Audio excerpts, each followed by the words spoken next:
안녕하세요. 저는 라따몬따 빈티지 샵을 운영하고 있는 이지현이라고 합니다. 최근에 빈티지 샵이 되게 많이 생겼는데 각자 샵마다 여러 가지 큐레이션을 보여주기도 하고 이제 재밌는 문화가 이제 좀 생기는 것 같아요. 그런데 사람들이 좀 헷갈려하는 게 빈티지에 대한 정의가 정확하게 뭔지, 세컨핸즈와 뭐가 다른 건지 이런 부분에 궁금해하시는 분들이 있어서 대표님이 생각했을 때 빈티지의 정의가 무엇인지. 꼭 저 때문이라고 생각은 안 하는데 네. 제가 처음에 가게를 만들었을 때 저는 세컨핸즈와 빈티지의 차이점을 되게 확고하게 고객분들한테 전달을 하면서 사실은 일을 하고 지금까지도 그렇게 지내왔었던 것 같아요. 10년 전 설명으로는 버려지고 해지고 찢어지고 낡고 싸서 빈티지는 아니에요 라고 말씀을 저는 드리기 시작을 했었고, 오래되어 고귀하다라는 단어를 저는 이제까지 사실은 어디서 살면서 본 적이 없었는데, 빈티지에 대한 고민이 너무 많아지다 보니까, 그리고 세컨핸즈와 빈티지에 대한 차이가 분명히 존재를 할 거라고 생각을 했던 거는 이미 단어 자체가 다르고, 빈티지라는 단어를 와인이나 자동차에 또는 뭐 퍼니처 이런 거에 갖다 붙이게 되면 되게 고급진 단어로 사람들은 인지를 하고 사용을 하는데, 의류에 빈티지라는 단어를 갖다 붙이게 되면은 전혀 그런 뉘앙스는 없어지고, 전에 말씀드렸다시피 해지고 낡고 저렴하고 이런 컨셉의 의미로만 통용이 되더라고요. 그래서 그때부터 저는 세컨핸즈와 빈티지의 차이를 계속 나눠서 설명을 드리기 시작을 했고, 저희는 빈티지를 다룹니다, 세컨핸즈를 다루진 않습니다. 근데 1930년대부터 1980년대까지의 오래되어 고귀한 소품이나 의류들을 취급을 하는 공간입니다 라고 저희는 소개를 라따몬따는 그렇게 드렸었던 적들이 있어요. 사실 요즘에는 2000년대 제품들도 빈티지라고 얘기들을 해서 판매를 하게 돼요. 근데 저는 제가 80년대 사람이다 보니 밀레니엄의 제품들이 빈티지라고 저한테 와닿지는 않았었나 봐요. 그래서 그 차이들을 뒀는데, 사실 지금은 포괄적으로 다 빈티지라고 생각해요. Y2K 빈티지라고 지금은 사람들이 부르죠. 2000년대 이후 제품들은. 사람들이 좀 더 나이가 많거나 한 제품들은 트루 빈티지라고 젊은 분들이 이제 부르고 계시더라고요. 저도 처음에는 빈티지가 가져야 되는 속성 중에 하나로 오리지널리티를 생각했거든요. 리바이스가 이제 청바지의 원형의 모습을 갖고 있듯이 어떤 그런 오리지널리티가 꼭 있어야지만 빈티지야 라고 좀 고루하게 생각할 수도 있는데, 대표님이 좀 마음이 열리신 것처럼 요새 생각하는 거는 세월을 되게 멋있게 든 옷들을 빈티지라고 할 수 있지 않을까, 이런 생각이 좀 들어요. 왜냐면 최근에 여러 가지 브랜드에서 비즈빔이라든지 이런 이제 고가의 브랜드에서 세월을 돈 주고 산다고 저는 표현을 하는데, 약간 데미지라든지 썬페이드라든지 이런 걸 주면서 빈티지스럽게 만들고 돈을 더 받잖아요. 네네. 근데 빈티지 아이템들은 오랫동안 세월을 자연스럽게 가지게 되면서 나름의 멋이 생겼다라고, 그래서 이제 빈티지라고 인정을 받는다라고 생각을 하거든요. 그런 생각으로 좀 이해를 해도 괜찮을까요? 네, 저는 숙성되고 안 되고의 차이는 확실히 있다라고 생각을 많이 하는 것 같아요. 빈티지는 뭐가 여전히 조금 다른 성향을 띠고 있다라고 생각을 해요. 그걸 한국말로 풀어서는 오래되어 고귀하다라는 표현을 오랫동안 사용을 했었던 것 같고, 내추럴 에이징이라는 단어가 머릿속에 계속 맴돌아서 뱉었는데, 잘 만들어져서 잘 사용이 되고 잘 보관이 되고 잘 유지가 됐을 때 띠게 되는 그 멋이라는 게 있는데, 저는 그걸 깊이감이라고 표현을 좀 하고 싶습니다. 그 깊이감이 보이냐 안 보이냐에 따라서 빈티지냐 빈티지가 아니냐 이런 차이로 저도 뒀었는데, 지금은 제가 사실 달고 있는 타이틀은 빈티지 샵이었던 적이 있었고, 사실 5년 동안 저는 예약제 쇼룸으로만 운영을 하고 있다 보니까 빈티지 쇼룸으로서 들 수 있는 특성상 제가 슬로건을 달 수 있었던 건 콜렉터블이라는 단어가 있었어요. 수집을 할 가치가 있느냐 없느냐에 따라서 빈티지냐 아니냐에 조금 더 근접하지 않을까라고 생각을 하고 있는 것 같습니다. 실질적으로 그런 옷들이 빈티지함을 인위적으로 낸 것들과 다른 멋이 있다고 생각하시나요? 절대 표현할 수 없는 멋과 맛 자체가 있겠죠 라고 저는 꼭 말씀드리고 싶고, 종전에 이제 사용했던 단어인데 깊이감이 있냐 없냐는 사실 사람들 눈이 다 너무 다르다 보니까 다 다르게 느끼겠지만, 깊이감이라는 단어가 계속 머릿속을 채우는 것 같습니다. 뭐 데님이 에이징이 돼서 페이딩이 돼서 요즘에는 스웨셔츠나 후디들 아마 많이들 좋아하실 것 같아서 디스트레스 된 거, 뭐 내추럴 페이딩 된 것들, 뭐 이런 것들이 있을 텐데, 그걸 인위적으로 넣었을 때, 그리고 그게 자연스럽게 이제 에이징이 됐을 때 두 가지 비슷한 온도의 거를 저희가 이제 비교를 하게 되면은 제 눈엔 너무 다른데 사람들 눈마다 달라서 이게 뭐가 달라? 라고 사실 의구심을 품는 분들도 분명히 많으실 거예요. 그게 눈에 보이지 않는다면 빈티지라는 거에 대해서 관심이 사실 있기가 힘들 거고 재미를 가지기가 힘들 거라고 생각이 들다 보니까, 애초에 그 깊이감이라는 것의 맛을 조금 원하시는 분들이 아무래도 관심도가 더 많지 않을까? 라고 생각을 하기도 하고요. 꼭 근데 깊이감이나 뭐 에이징 때문에 빈티지를 좋아하는 거는 또 아닐 수도 있어요. 처음에는 사실 90년대나 00년대 편한 약간 세컨렌지라고 불릴 법한 그런 바지들을 이제 좋아하다가 50년대, 60년대 이런 바지들을 또 경험해보면서 아 이게 다르구나라는 것도 느끼긴 했어요. 근데 이제 저처럼 조금씩 깊이가 깊어진 사람보다 어떤 사람들은 조금 더 편하게 접근하고 싶은 사람들도 있을 거잖아요. 그런 분들한테 빈티지를 처음 접하기 좋은 팁 같은 게 있을까요? 아마 거의 대부분 이 질문을 저한테 하셨던 모든 분들한테 비슷하게 전 설명을 드렸을 텐데 제가 골라줄 수는 없어요. 본인 눈에 들어올 거고 본인 시야에 들어온 걸 포착을 하지 않는 이상 제가 이게 좋은 겁니다, 이게 예쁜 겁니다, 이게 본인한테 잘 어울리는 겁니다 라고 말씀을 드릴 수는 없다라고 생각이 들어요.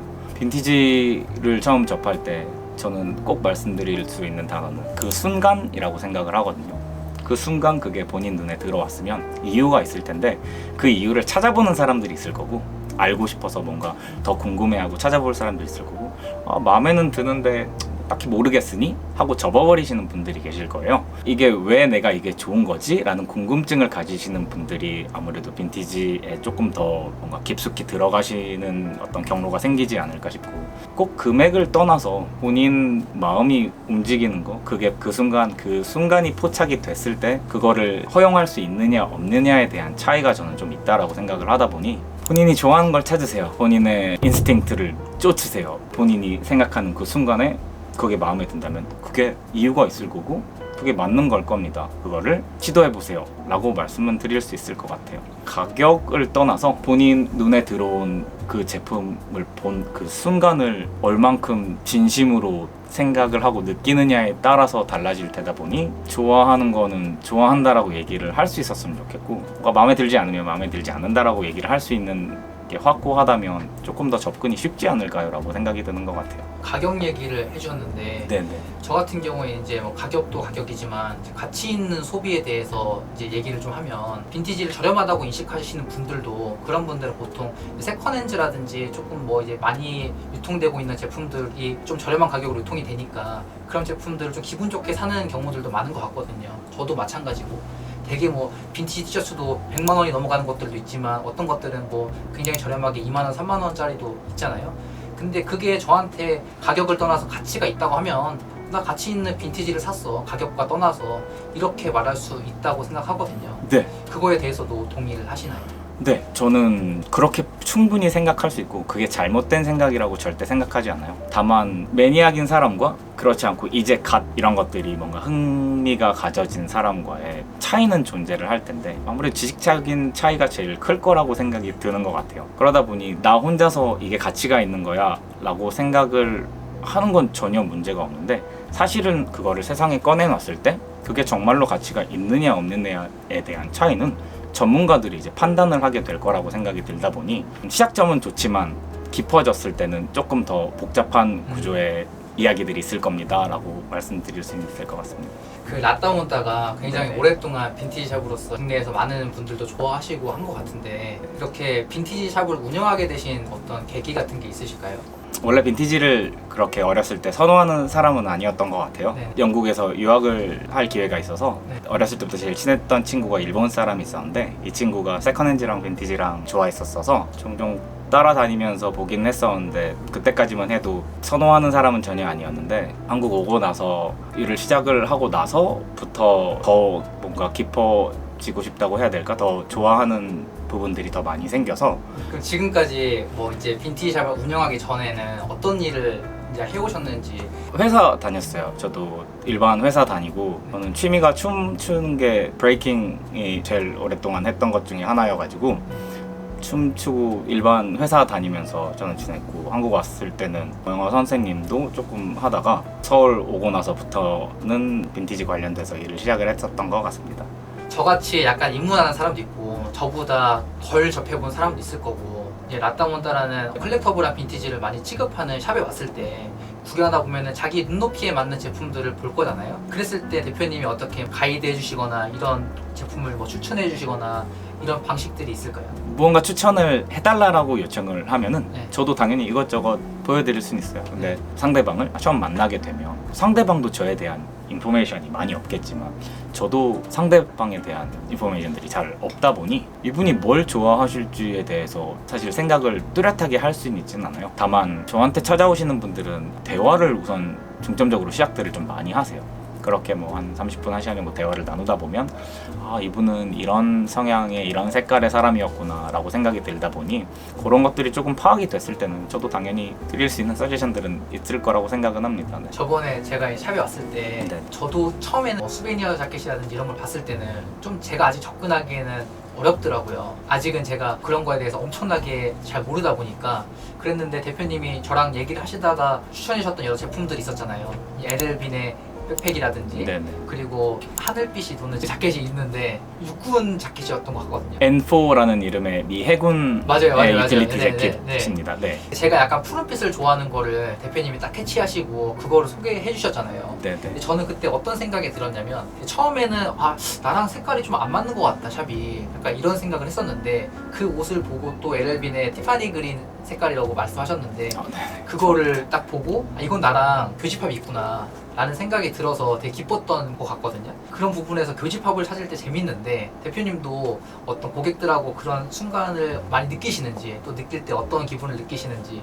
기분 참 좋습니다. 도미노 쓰러지듯이 자연스럽게 뭔가 일이 진행이 됐을 때는 기분이 참 좋은데 사실 요즘에 뭘 찾아드리려고 그렇게 노력을 하진 않아요. 본인이 알아서 무언가를 할 수 있게끔 시간을 제공을 하는 게 좀 더 맞고 질문을 했을 때 가서 무언가 그거에 대한 답변들을 드리거나 도움을 요청을 했을 때 제가 도움을 드릴 수 있으면 아무래도 더 편안한 것 같다라고 생각이 들어서 그랬을 때 희열을 제일 많이 느끼는 것 같아요. 취향을 잘 갖지 못하고 별로 그 취향이 필요 없다고 생각하는 사람도 있을 수 있고 그 취향을 잘 유지하지 않는 사람들도 있잖아요. 근데 그 취향을 잘 간직하는, 잘 유지하는 그런 방법 같은 게 있을까요? 잘 모르겠습니다. 저도 여전히 오리무중이고 그 질문에 대해서는 저도 아직도 아마 해답을 찾고 있는 사람일 거라고 생각이 들어서 저도 뭐가 맞다라고 얘기를 할 수는 없는데 제 스스로한테는 하는 말들은 있죠. 속에서 사실 깊어질 필요도 없고 안 깊어질 필요도 없고요. 즐겁기 위해서 하려고 하는 거 아닙니까? 즐겁지 않은데 왜 해야 됩니까? 본인이 무언가를 봤을 때 접했을 때 그게 즐겁다면 그쪽 길로 꼭 네. 가보셨으면 좋겠고 가봤는데 그게 어느 순간 즐겁지 않다면 멈추면 될 거고. 대표님이 어떻게 보면 좋아하는 것을 찾고 본인의 취향을 굳건하게 유지하면서 밀어붙이신 거잖아요. 그것이 이제 지금의 나따문따의 색깔이 된 것 같거든요. 그런 이제 빈티지 문화에 대해서 서로 샵들 간의 어떤 문화라든지 빈티지 전체의 문화에 대해서 대표님의 생각을 좀 자유롭게 얘기해 주시면 감사할 것 같습니다. 공유하는 거를 좋아하다 보니 처음에 샵을 냈을 때부터 제가 생각하는 빈티지는 이런 겁니다. 저희가 다루고 있는 빈티지는 이런 겁니다. 여전히 공유를 많이 하면서 살았던 것 같아요. 저 혼자만 사실 알았어야 되고 되게 어려운 참 지점의 어떤 지식들을 저는 서슴없이 정말 모두에게 다 공유를 하는 거를 이제까지 했었던 것 같아요. 여태 전까지. 문화가 정착되기 전에 이제 대표님의 많은 생각들을 너무 많이 공유했다라는 말씀이실까요? 네, 공유하는 게 좋아서 그리고 네. 여전히 공유하는 걸 좋아하고 근데 그게 악용이 되어서 사용이 되는 경우들도 있고 사실 그렇지가 않은데 그렇다라고 그냥 얘기들을 하게 되는 케이스들도 있고 그런 부분에 대해서 리스펙이 필요하다는 말씀이실까요?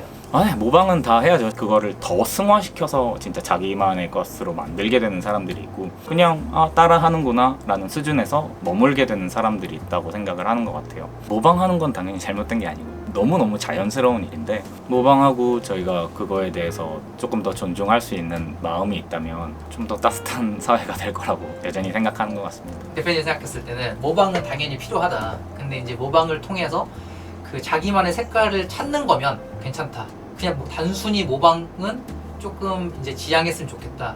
이렇게 말씀하신 걸로 이해하면 될까요? 친구가 밥 한 번 샀으면 나도 커피 한 잔 살 수 있는 거 아닙니까? 꼭 주고받고가 기대를 하고 움직이는 사람은 아닌데도 공유한 만큼 저한테 사랑을 주는 분들이 계시고 공유한 게 너무나도 큰데도 그거를 반대로 저한테 공격을 하거나 상처를 주시는 분들이 분명히 존재를 했었어요. 모두의 마음을 제가 어떻게 할 수는 있진 않겠지만 저도 저한테 멘토가 있다라고 전에 말씀을 드렸었는데 제 멘토들은 저를 제자라고 생각하는지 안 하는지 전혀 몰라요. 다만 그들이 저를 아껴준다라는 감정들은 저도 가지게 되다 보니까 그들이 저를 그래도 예뻐하고 사랑해주는구나 라고 생각을 하는데 제 마음속에서 나오는 부분이지 그들이 너 내 제자야 내가 너의 선생이야 이렇게 얘기를 하진 않거든요. 무언가 하나 공유를 받아서 즐거워진 부분이 있다면 또 다음 공유는 또 시작될 수 있는 부분일 테다 보니 서로가 그런 부분에 대해서 존중이 조금 더 있을 수 있다면 더 재밌는 일들도 더 많지 않을까 싶기도 하고 그렇게 생각하는 것 같습니다.